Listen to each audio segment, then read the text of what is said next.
Questa vertenza ha un problema di liquidità finanziaria che credo il governo sia in grado di risolvere abbastanza facilmente. Il problema è che allo Stato le porte sono chiuse. Noi chiediamo una convocazione d'urgenza. Parla da Padova la segretaria nazionale della FIOM in Veneto per 2 giorni di assemblee. Lo fa per appellarsi nuovamente al governo affinché sia trovata quanto prima una soluzione alla crisi di ACC.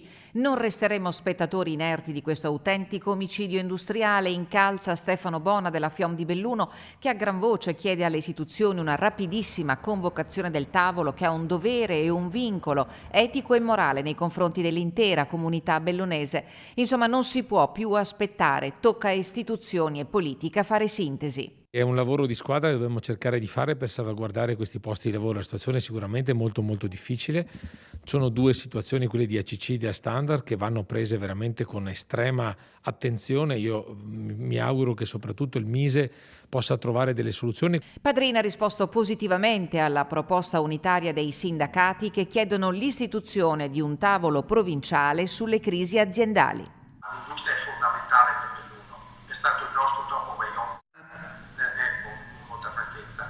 Allora, da questo punto di vista, effettivamente la politica non può attendere altro.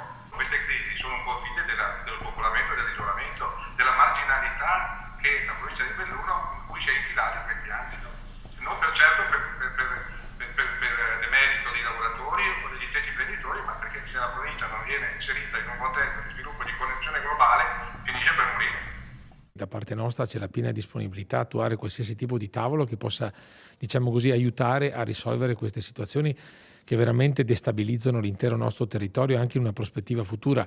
Diciamo che usciamo da questo periodo, mi auguro, in fretta del Covid e non sarà sicuramente facile la ripartenza.